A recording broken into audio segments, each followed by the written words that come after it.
السلام علیکم ورحمۃ اللہ وبرکاتہ۔ دوستوں، کچھ جاہل قسم کے لوگ ایسے ہیں نا، جاہل کی بھی کئی قسمیں ہیں۔ ایک جاہل ایسا ہوتا ہے جو نیرے جاہل ہوتا ہے، مطلب اس کے اندر پوری جہالت بھری ہوتی ہے۔ ایسے لوگوں کا کہنا ہے کہ حضرت وارث پاک رحمۃ اللہ علیہ ہے نا ہولی کھیلتے تھے، اور انہوں نے یہیں تک نہیں کہا، بلکہ آگے ان جاہلوں کا کہنا ہے کہ ہولی کھیلتے تھے اور ساتھ ہی ساتھ ہولی کھیلنا یہ سنت بتائے ہیں، اور حضرت وارث پاک رحمۃ اللہ علیہ غیر مذہبوں کے ساتھ، ہندوؤں کے ساتھ ہولی کھیل کر کے ان کو خوش کرتے تھے۔ ایسی باتیں ان لوگوں کا کہنا ہے نا۔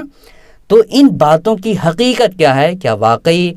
حضرت وارث پاک رحمۃ اللہ علیہ ہولی کھیلتے تھے اور ہولی کھیلنے میں شرکت کرتے تھے، ہے نا، یا ہولی ہندوؤں کے ساتھ کھیلتے تھے اور ان کو خوش کرتے تھے اور ہولی کو سنت بتاتے تھے؟ ان باتوں کی حقیقت کیا ہے آج میں آپ کے سامنے بیان کرنے والا ہوں۔ بس آپ سے گزارش ہے کہ آپ ویڈیو کو آخر تک دیکھیے گا۔ ویڈیو اگر آپ کو پسند آتی ہے لائک کرنے کے ساتھ ساتھ چینل کو ضرور سبسکرائب کر لیجیے گا۔ دوستوں، کچھ لوگ ایسے ہیں جو خود کو بہت بڑا بابا لوگوں سے کہلواتے ہیں، اور لوگوں کے سامنے ایسا رویہ اختیار کریں گے کہ لوگ سوچیں گے کہ بھائی یہ سب سے بڑا بابا ہے نا، لیکن اصل میں وہ بابا ہوتا ہے لیکن سب سے بڑا ڈھونگی بابا ہوتا ہے۔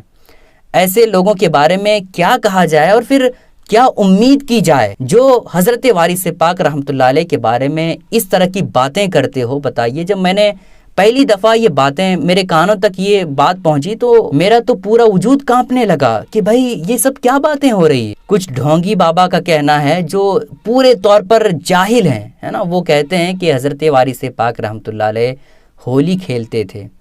اور ہولی کھیلنے میں ہندوؤں کے ساتھ شریک رہتے تھے اور ان کو خوش کرتے تھے ہولی کھیل کر کے، ہے نا، اور یہ بھی بات کہتے ہیں کہ حضرت وارث پاک رحمۃ اللہ علیہ ہولی کو سنت بتائے ہیں۔ بتائیے، ارے بھائی، وارث پاک رحمۃ اللہ علیہ کا مقام اور مرتبہ کتنا بلند و بالا ہے نا، وہ ولی کامل ہیں اور ساتھ ہی ساتھ مجذوب ہیں، یعنی وہ ایسا کام کبھی نہیں کیے جو اللہ کی حکم کے خلاف کوئی کام ہو۔ اللہ کی حکم کے خلاف کام تو بہت دور کی بات ہے، ایسا وہ کام بھی نہیں کیے ہیں جو سنت کے خلاف کام ہو۔ بتائیے، ایسے اللہ کے ولی کے بارے میں یہ کہنا کہ ہولی کھیلتے تھے، ہے نا، یا پھر ہولی کھیلنا سنت بتائے ہیں، یا پھر ہندوؤں کے ساتھ ہولی کھیل کر کے ان کو خوش کرنا، یہ کہنا، بتائیے حضرت وارث پاک رحمۃ اللہ علیہ پر ایک بہت بڑا الزام لگانا ہوا گویا کہ، ہے نا۔ اگر ایسا کوئی بھی شخص آپ کو یہ کہتا ہوا نظر آئے کہ حضرت وارث پاک رحمۃ اللہ علیہ ہولی کھیلتے تھے یا ہولی کھیلنا سنت بتاتے تھے یا ہندوؤں کے ساتھ ہولی کھیل کر کے ان کو خوش کرتے تھے، تو ان سے فوراً آپ جو ہے حوالہ مانگیے۔ آپ بولیے کہ بھائی یہ کہاں لکھا ہوا ہے، یہ کس نے کہا ہے، کہاں ہمیں بتائیے کہ وہ چیزیں کہاں ہیں جس سے ہمیں پتہ لگے کہ یہ باتیں صحیح ہے،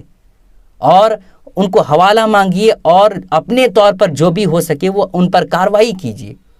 اور ایسے لوگوں سے بالکل دور رہیے، قطع تعلق رکھیے، ان کا بائیکاٹ کیجیے، سماج سے بھی اور ہر طور پر بائیکاٹ کیجیے۔ ایسے لوگوں کو بالکل اپنے قریب نہ آنے دیجیے۔ ایسے لوگ ڈھونگی بابا ہوتے ہیں، ان کا دین سے کوئی لین دین نہیں ہوتا ہے، صرف اور صرف لوگوں کی جیبیں خالی کرنا ہوتا ہے، پیسے لوٹنا ہوتا ہے، اور لوگوں کو خوش کرنے کے لیے یہ سب باتیں بولتے ہیں۔ یہ لوگ نماز تو دور کی بات ہے، شریعت کی باتوں کو بھی فالو نہیں کرتے ہیں، صرف اور صرف وہی کرتے ہیں جو ان کے ذہن میں آتا ہے، ان کی منمانی ہوتی ہے وہی یہ لوگ کرتے ہیں۔ ان کا شریعت سے دور دور سے کوئی تعلق اور لگاؤ نہیں ہوتا ہے، اور خود کو سب سے بڑا بابا کہتے ہیں، اور ان کا لباس بھی عجیب طرح سے رہتا ہے، اور کہتے ہیں کہ میں وارث پاک رحمۃ اللہ علیہ کا سب سے بڑا مرید ہوں۔ وہ مرید نہیں ہے، بلکہ وہ آپ کے ایمان کو اجاڑنے کے لیے، آپ کے عقیدے کو برباد کرنے کے لیے اس طرح کی حرکتیں وہ آپ کے سامنے کر سکتا ہے، اور جو عقل مند ہیں وہ تو سمجھ جائیں گے کہ یہ باتیں دینی باتیں نہیں ہیں، اور نہ ہی وارث پاک رحمۃ اللہ علیہ نے ایسی کوئی بھی بات اپنی زندگی میں کہی ہے اور نہ کی ہے۔ دوستوں، آپ سے گزارش ہے کہ اس کلپ کو اپنے تمام ساتھیوں کے ساتھ ضرور شیئر کریں تاکہ سارے لوگوں کے ذہن سے یہ غلط فہمی دور ہو جائے۔ السلام علیکم ورحمۃ اللہ وبرکاتہ۔